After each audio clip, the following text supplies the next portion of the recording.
तो सभी साथियों और सभी मित्रों का स्वागत है आज के सेशन में। तो आज के इस सेशन में अपन क्या करने वाले हैं, तो दिख ही गया आपको कि गुजर प्रतिहार जो वंश है इसके पुराने क्वेश्चन करेंगे। और ये क्वेश्चन अपन दिशा की बुक से करेंगे। कहा दिशा की बुक का न्यू एडिशन आया है, वहां से अपन ये सारे क्वेश्चन करेंगे ताकि अपन को पता चल सके कि ये एग्जाम्स में कौन कौन से एग्जाम्स में मतलब ये क्वेश्चन आए हुए हैं। तो एक बार सभी का स्वागत है अपने YouTube channel Brain Break Science में। ब्रेन ब्रेक साइंस में तो बिना किसी देरी के स्टार्ट करते हैं आज का पहला क्वेश्चन। मतलब ये क्वेश्चन सोल्व करने के बाद आपको ये आइडिया तो हो जाएगा कि जैसे गुर्जर प्रतिहार वंश या जो भी मैंने टॉपिक करवा रखे हैं आपको प्लेलिस्ट में मिल जाएंगे। उन क्वेश्चनों से कैसे कैसे प्रश्न बनेंगे और क्वेश्चनों का लेवल किस टाइप से होने वाला है। तो बिना देरी किए हुए बढ़ते आज के फर्स्ट क्वेश्चन की ओर। तो देखो, इतिहासकार आरसी मजूमदार के अनुसार गुर्जर प्रतिहारों ने कितनी शताब्दी तक अरब आक्रमणियों के लिए बाधक का काम किया। तो ऑप्शन है दूसरी से चौथी, तीसरी से पांचवी, छठी से 11वीं और 12वीं से 15वीं। तो ये काम किया था 6वीं से 12वीं शताब्दी तक। ये देखो, पश्चिमी विभाजन में गुर्जर प्रतिहार वंश का शासन मुख्यतः 6 से 12वीं सदी तक माना जाता है। प्रसिद्ध इतिहासकार रमेश चंद्र मजूमदार के अनुसार गुर्जर परिवारों ने 16 से 12वीं सदी तक अरब आक्रमणों के लिए बाधक का काम किया। तो कौन सा 6 से 12? तो छठी से 12वीं, छठी से 12वीं है क्या? छठी से 12वीं, लेकिन अपन को एक आइडिया लेना है कि देखो 12 नहीं दे रखा तो 6 से और 12 अब आसपास देख लो एक बार। तो 6 से 11 दे रखा है तो इसका राइट आंसर क्या हो जाएगा? 6 से 11 हो जाएगा। तो बढ़ते हैं नेक्स्ट क्वेश्चन की ओर। 750 से 1000 ईस्वी के दौरान राजस्थान और अधिकांश उत्तरी भारत पर निम्नलिखित में से किसने शासन किया? तो किसने शासन किया बताइए साथियों, किसने शासन किया? तो किया था गुर्जर प्रतिहारों ने। किसने? गुर्जर प्रतिहारों ने। 8वीं से 10वीं शताब्दी तक राजस्थान में किस राजपूत वंश का वर्चस्व रहा? 8वीं से 10वीं शताब्दी तक राजस्थान में किस राजपूत वंश का वर्चस्व रहा? तो वह राजपूत वंश कौन सा है? वह राजपूत वंश कौन सा है बताइए? तो वह राजपूत वंश से साथियों प्रतिहार वंश। कौन सा? प्रतिहार वंश। निम्नलिखित में से अभिलेखों में प्रतिहारों को गुर्जर कहा गया। गिलुंड, देवली, रामनपुर और करहड़। तो इन सभी में कहा गया था साथियों। किनमें? इन सभी में। कि नील गुंड में भी कहा गया है, देवली में भी कहा गया है, रामनपुर में भी कहा गया है और करहड़ में भी कहा गया है। देखो, नीलगुंड, रामनपुर, देवली, करहड़ के शिलालेखों में प्रतिहारों ने गुर्जर नाम से संबोधित किया गया। बादामी की चालुक्य नरेश पुलकेशिन सेकंड के एल्होल अभिलेख में गुर्जर जाति का उल्लेख सर्वप्रथम हुआ है। तो अपन को ये याद रखना है कि गुर्जर जाति का सर्वप्रथम उल्लेख कहाँ हुआ है? एहोल अभिलेख में। और एहोल अभिलेख किसका था? चालुक्य नरेश पुलकेशिन सेकंड का। तो ये नॉर्मल डिटेल, इनको याद रखो एक बार। बढ़ता हूँ नेक्स्ट क्वेश्चन की ओर। राजस्थान में प्रतिहार वंश के संस्थापक हरिश्चंद्र की राजधानी थी। अब इनकी राजधानी कहाँ थी? तो इनकी राजधानी कहाँ से? मंडोर थी, मेड़ता थी, या फिर जालोर थी, भीनमाल थी, मंडोर थी या मेड़ता थी बताइए? तो इसकी राजधानी थी मंडोर, क्योंकि इनको पता है कि जो आदि पुरुष था, महापुरुष था, संस्थापक था, तो ये इसने सर्वप्रथम मंडोर पर शासन किया था। मतलब मंडोर ने इसकी राजधानी बनाई थी। तो मंडोर के प्रतिहारों में देखते तो गुर्जर प्रतिहारों की 26 शाखाओं नैन्सी द्वारा उल्लेखित है। सबसे प्राचीन एवं महत्वपूर्ण मंडोर के प्रतिहार थे। मतलब मंडोर की शाखा सबसे पुरानी थी। जोधपुर 1837 एवं घटियाला 861। शिलालेखों के अनुसार हरिश्चंद्र नामक ब्राह्मण रोहिला जो उपाधि थी, इनकी दो पत्नियां थी, एक ब्रह्माणी और दूसरी छत्राणी भद्रा। छत्राणी पत्नी से उत्पन्न संतान ब्राह्मण प्रतिहार मतलब ब्राह्मण पत्नी से उत्पन्न संतान तो ब्राह्मण परिवार कहलाए, और छत्राणी भद्रा से उत्पन्न क्षत्रिय प्रतिहार कहलाए। भद्रा के 4 पुत्र थे, भोगभट, कद्दक, रज्जिल और ध। इन चारों ने मिलकर मंडोर को जीतकर गुर्जर प्रतिहार वंश की स्थापना की। वैसे रज्जिल तीसरा पुत्र था, फिर भी मंडोर की वंशावली प्रारंभ किससे होती है? रज्जिल से होती है। इसकी शाखा का नागभट्ट प्रथम, जो रज्जिल का पोता था, यह बड़ा प्रतापी शासक था। और एक नरभट्ट था, नरभट्ट नरभट्ट किसका बाप था? तो नागभट्ट प्रथम का बाप था। जब उसने देखा कि मंडोर के प्रतिहारों की स्थिति सुदृढ़ हो गई है, तो उसने अपनी राजधानी वहां से बदलकर मेड़ता पे स्थापित किया, जो मंडोर से 60 मील से भी अधिक दूरी पर है। ये नॉर्मल याद रखो एक बार। प्रतिहार शासकों में रोहिलादी के नाम से जाना जाता है। तो रोहिलादी के नाम से हरिश्चंद्र जी को जाना जाता है। किसको? हरिश्चंद्र जी को जाना जाता है। ठीक है। इसके बाद में बात करूं, मंडोर प्रतिहार वंश के किस शासन से वंशावली प्रारंभ होती है? तो किससे होती है? रज्जिल से होती है, कज्जल से होती है? बताइए। तो अपन को पता है, अपन ने देखा था कि कहां से होती है। देखो, रज्जिल, रज्जिल तो कहां से मानी जाती है? रज्जिल से मानी जाती है। इसके बाद मंडोर के प्रतिहार माने जाते हैं। मंडोर के प्रतिहार माने जाते हैं। तो देखो, मंडोर के प्रतिहार क्षत्रिय माने जाते हैं। प्रतिहारों की 26 शाखाओं में सबसे प्राचीन कौन सी है? सबसे प्राचीन है मंडोर की शाखा। कौन सी? मंडोर की शाखा। मंडोर के प्रतिहार शासकों में से निम्नलिखित में से कौन सा व्याकरण, तर्कशास्त्र, ज्योतिष कला और वाक्य रचना में कुशल थे? उन्हें प्रत्यक्ष रूप से एक से अधिक भाषाओं में प्रतिष्ठित कवि के रूप में स्वीकार किया गया था। तो वो था कक था। कौन सा था? कक। उसका क्या नाम था? उसका नाम था कक। देखो, राजा कक ने मुदागिरी, मुंगेर, बिहार में गौड़ शासक धर्मपाल को पराजित किया। वह व्याकरण, ज्योतिष, तर्क, न्याय व सर्व भाषाओं में कवित्व में निपुण था। तो कौन था? कक। कक को किस किस का नॉलेज था? व्याकरण, ज्योतिष, तर्क और न्याय। प्रतिहार वंश की मंडोर शाखा में से किस शासक ने अपनी राजधानी मंडोर से मेड़ता स्थापित की थी? अब वो कौन सा शासक था? बताइए। मेड़ता का स्थानांतरण किया था, तो वो था नागभट्ट प्रथम। कौन? नागभट्ट प्रथम। नागभट्ट प्रथम नरभट्ट का पुत्र। इसका बाप कौन? नरभट्ट। इसे नाहड़ भी कहा जाता है। गटियाला शिलालेख के अनुसार नागभट्ट ने मंडोर के पूर्व में राज्य की सीमा का विस्तार किया, मैदान तक मेड़ता को अपनी राजधानी बनाया। नागभट्ट की रानी जज्जिका देवी के दो महान गुणी पुत्र तात और भोज उत्पन्न हुए। तात को मंडोर सौंप दिया गया। वो क्या कहते हैं, तात ने अपने भ्राता मतलब भाई को मंडोर सौंप दिया और खुद ने क्या ले लिया? संन्यास ले लिया। मंडोर के प्रतिहार वंश से संबंधित प्रारंभिक शासक का नाम क्या था? मंडोर के प्रतिहार वंश के संबंधित प्रारंभिक शासक का नाम क्या था? बताइए। तो प्रारंभिक शासक का नाम था नागभट्ट फर्स्ट। कौन? नागभट्ट फर्स्ट। नागभट्ट प्रथम किस वंश से संबंधित है? तो गुर्जर प्रतिहार से। किससे? गुर्जर प्रतिहार से। प्रतिहार शासक जिसने सर्वप्रथम जालोर को अपनी राजधानी बनाया, तो नागभट्ट प्रथम। जालोर को अपनी राजधानी किसने बनाया? नागभट्ट प्रथम ने बनाया। देखो, कन्नौजी प्रतिहारों की नामावली नागभट्ट प्रथम लगभग 730 के आसपास प्रारंभ होती है। कन्नौज प्रतिहार वंश के प्रवर्तक नागभट्ट प्रथम को नागावलोक भी कहते हैं। इसको क्या कहते हैं? नागालोक भी कहते हैं। तो किसने बनाया था जालोर को अपनी राजधानी? तो जालोर को अपनी राजधानी बनाया था नागभट्ट फर्स्ट ने। इसके बाद में बात करूं, देखो अब ये बॉक्स भी देख लो एक बार। नागभट्ट प्रथम को राजा भोज की ग्वालियर परिस्थिति में नारायण की उपाधि दी गई है। नागभट्ट प्रथम को राजा भोज की ग्वालियर परिस्थिति में नारायण भोज की उपाधि दे दी। इसमें उल्लेखित है कि प्रतिहार वंश में त्रैलोक के 3 लोक का रक्षक अद्भुत पुरातन मुनि नारायण का अवतार राजा नागभट्ट उत्पन्न हुआ, जिसमें अरब सेना को सिंधु नदी के पश्चिम में खदेड़ने का काम किया। इस विजय के कारण उसे नारायण का अवतार या रक्षक माना जाने लगा।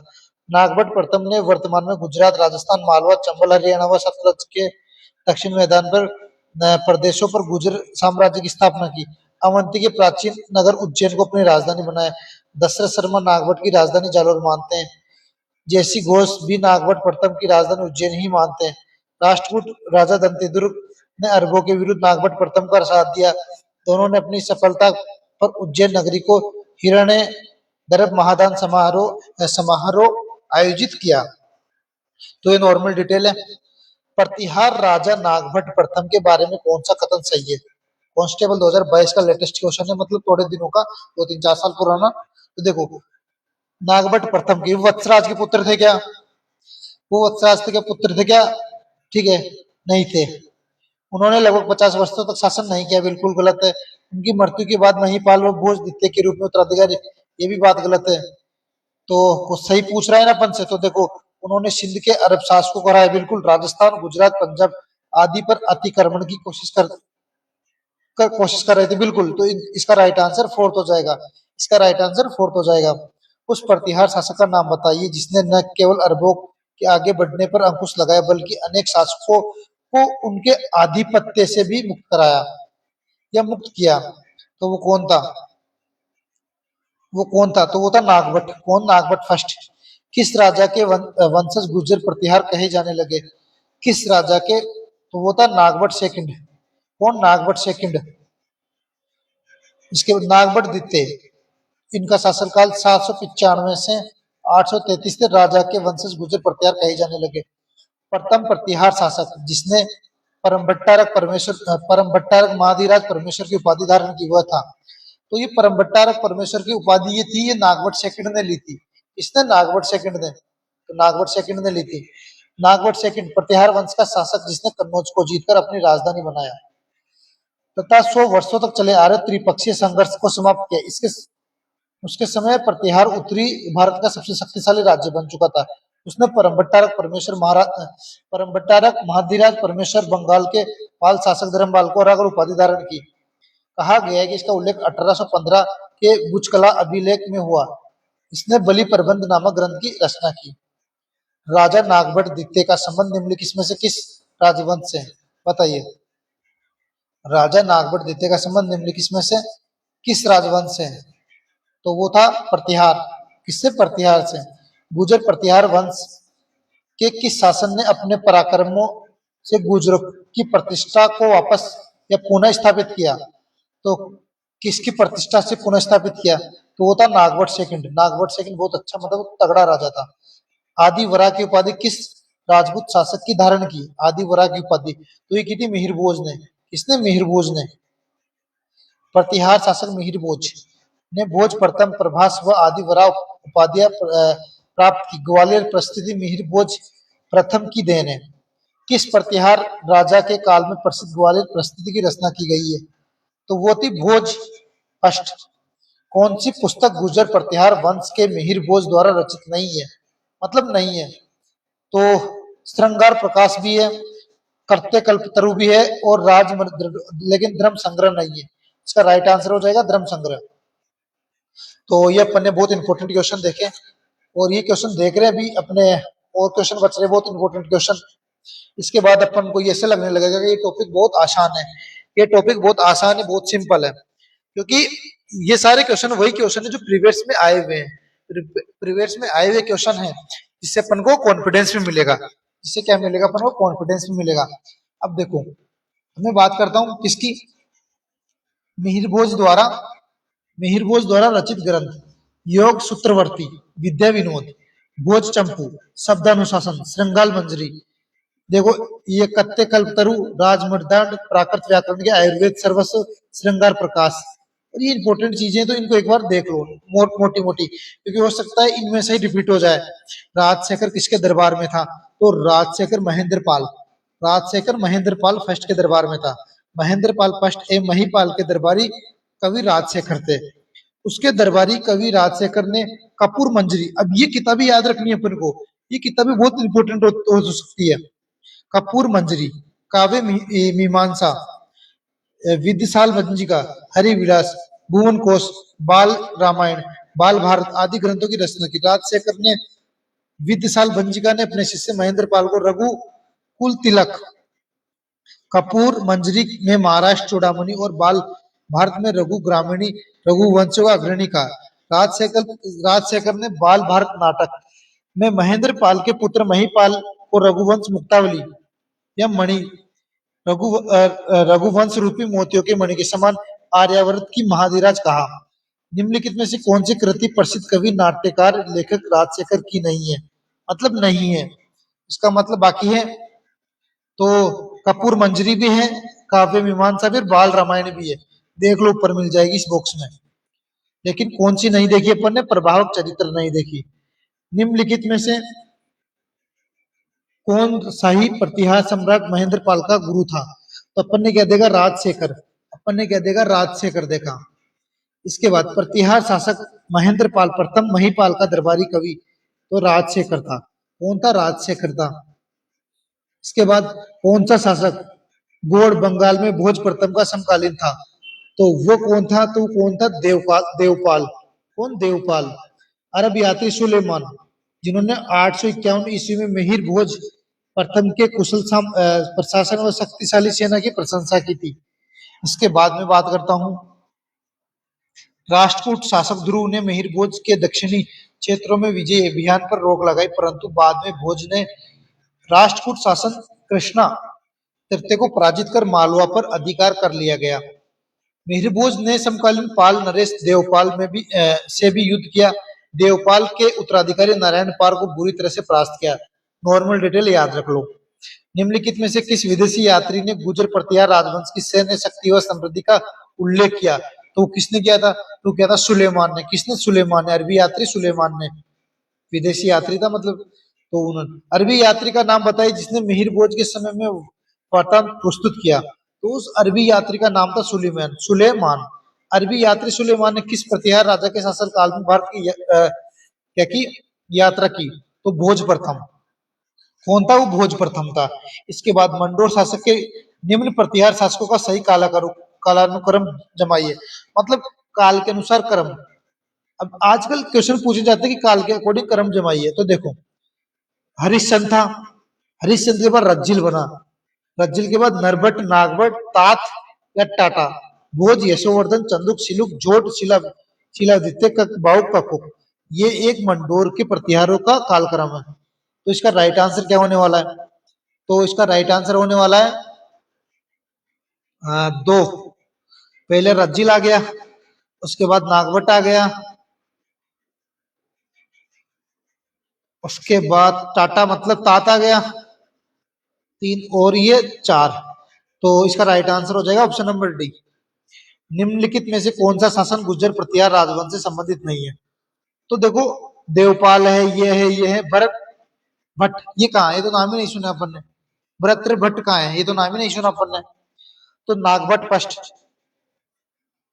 नागभट्ट सेकंड, महेंद्रपाल भोज द्वितीय, महिपाल प्रथम, महेंद्रपाल द्वितीय, देवपाल, त्रिलोचन पाल, यशपाल। इलाहाबाद के कड़ा नामक स्थान पर 1036 ईस्वी का लेख मिला जिसमें यशपाल के दान का वर्णन है। ये नॉर्मल डिटेल है, इसको एक बार देख लो। प्रतिहार वंश का अंतिम शासक कौन था? प्रतिहार वंश का अंतिम शासक कौन था? तो वो यशपाल। कौन? यशपाल। गुर्जर प्रतिहार पाल राष्ट्रकूट शासन केंद्रीय राजतंत्र नहीं थे। राजतंत्र नहीं थे। तो किसके राजतंत्र नहीं थे? गुर्जर प्रतिहार पाल राष्ट्रकूट शासन केंद्रीय राजतंत्र। तो ये सही है गलत है पता नहीं, भ्रमित है। तो ये गलत है। ये क्या है? गलत है। देखो, गलत कैसे इसका भी मैं बता दूं। गुर्जर प्रतिहार पाल राष्ट्रकूट शासन केंद्रीय सत्तावधान राजतंत्र का शासन था और यहाँ पर नहीं था, जिसकी पुष्टि अरब यात्री अल मसूदी और सुलेमान भी करते हैं। शासन को सुविधा की दृष्टि से प्रांतों में विभाजित किया गया, जिसकी अधिकारी राजस्थानीय राजपुरुष कहलाते थे। तो इसका मतलब ये देखो डिटेल, राजतंत्र शासन था और यहाँ नहीं था, इसका मतलब गलत था वो बात। प्रतिहार शिलालेखों में पदाधिकारियों का उल्लेख ये आता है, ये आता है, क्या आता है बताइए? तो ये क्या आता है? तो ये आता है राजपुरुष। क्या? राजपुरुष। गुर्जर प्रतिहार शासक मथन देव कहाँ शासन करता था? मथन देव। अब देखो ऐसे क्वेश्चन आ रहे हैं, मथन देव कहाँ शासन करता था? तो मथन देव शासन करता था राजौरगढ़। राजौरगढ़, राजौरगढ़, राजौरगढ़, राजौरगढ़ भी यहाँ पर इसकी शाखा थी। किसकी? गुर्जर प्रतिहारों की। रायपुर या राजौरगढ़ पर प्रतिहार गोत्र का गुर्जर महाधीराज सावट का पुत्र महाधीराज परमेश्वर मथन देव राज्य करता था। कन्नौज पर अधिकार हेतु चले त्रिपक्षीय युद्ध में राजपूताना के किस वंश के शासकों ने भाग लिया? तो किस वंश के शासकों ने भाग लिया? तो गुर्जर प्रतिहार के शासकों ने। दक्षिण में राष्ट्रकूट, पूर्व में पाल और उत्तर भारत में गुर्जर प्रतिहार। कन्नौज पर आधिपत्य के लिए इन तीनों महाशक्तियों ने या इन महाशक्तियों के मध्य संघर्ष को त्रिपक्षीय संघर्ष कहा जाता है। इनकी शुरुआत प्रतिहार नरेश वत्सराज ने कन्नौज के शासक इंद्रायुध को पराजित करके ही एवं अंततः प्रतिहार इसमें सफल हुए। प्रतिहार शासक नागभट्ट द्वितीय ने 816 में कन्नौज के शासक चक्रायुध को हराकर कन्नौज को अपनी राजधानी बनाया। 100 वर्षों से चले आ रहे संघर्ष को विराम दिया। यह संघर्ष लगभग 100 वर्ष तक चला था। गुर्जर प्रतिहारों की राजधानी कौन सी थी? गुर्जर प्रतिहारों की राजधानी कौन सी थी? तो पिल्लो मोलो, ये किसने कहा था? चीनी यात्री हेनसांग ने। और ये भीनमाल। चीनी यात्री हेनसांग ने भारत की यात्रा का वितरण अपने ग्रंथ शियुकी में किया। उसने अपने गुर्जर राज्य को कुचेलो, शियुकी में कुचेलो यानी गुर्जर, इसकी राजधानी भीनमाल, प्राचीन माल, श्रीमाल का नाम पिलोमोलो लिखा है। गुर्जर प्रतिहार की राजधानी किस स्थान पर थी, जो जालोर में भीनमाल का एक पुराना नाम भी था? तो श्रीमाल। क्या था? श्रीमाल। प्रतिहार एवं पाल शासकों पर अपनी विजय की खुशी में ध्रुव ने गंगा व जमुना के चिन्हों पर एल्बम को सम्मिलित किया गया। तो ये कहाँ किया गया था? तो राष्ट्रकूट कुल चिन्ह में, राष्ट्रकूट कुल चिन्ह में। ध्रुव ने अवंती नरेश वत्सराज, पाल नरेश धर्मपाल आक्रमण कर उन्हें परास्त किया। बड़ौदा विलेख में यह स्पष्ट होता है कि इस विजय के उपलक्ष्य में राष्ट्रकूट शासक ध्रुव ने राष्ट्रकूट कुल चिन्ह एल्बम में गंगा यमुना के चिन्हों को सम्मिलित किया। इसके बाद गुर्जरों को किस शासन ने पराजित किया था? तो गुर्जरों को किस शासन ने पराजित किया था? तो प्रभाकर वर्धन। प्रभाकर वर्धन ने गुर्जर प्रतिहार साम्राज्य का विस्तार दक्षिणी पश्चिमी राजस्थान तक था।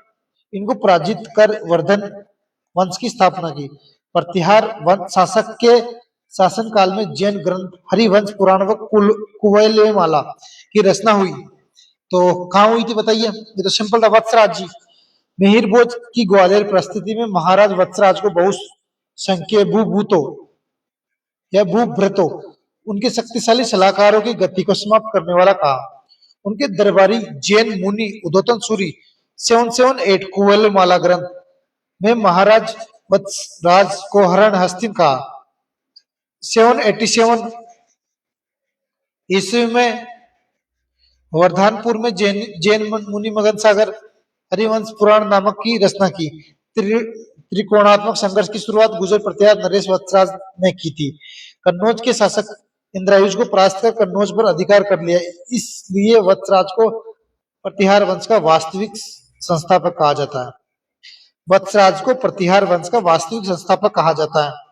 वह गुर्जर प्रतिहार शासन जिसने हरण हस्तिन के विरुद्ध धारण किया, हरण हस्तिन के विरुद्ध धारण किया था, तो वो था वत्सराज जी। कौन? वत्सराज। जोधपुर के नजदीक वह एक स्थान जो हिंदू एवं जैन मंदिरों के लिए प्रसिद्ध है, जिसका निर्माण 8वीं 12वीं शताब्दी के बीच गुर्जर प्रतिहार वंश द्वारा किया गया है। तो किसके द्वारा किया गया है बताइए? तो ये ओसिया। क्या था? ओसिया। ये देखो, ओसिया जोधपुर जिला, जोधपुर से लगभग 65 किलोमीटर दूर फलोदी मार्ग पर स्थित ओसिया में श्वेतांबर जैन मंदिर ओसवाल समाज की कुलदेवी सच्चिका माता का मंदिर है। सूर्य मंदिर के अलावा कुल 16 मंदिर है, जिनका निर्माण 7वीं से 10वीं शताब्दी के मध्य प्रतिहारों द्वारा करवाया गया।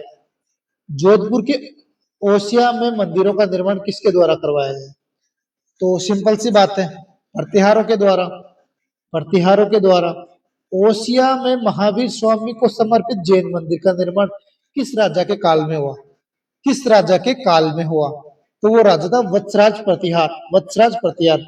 ओसिया में महावीर स्वामी को समर्पित जैन मंदिर का निर्माण वत्सराज प्रतिहार के काल में करवाया। वत्सराज प्रतिहार जी ने करवाया।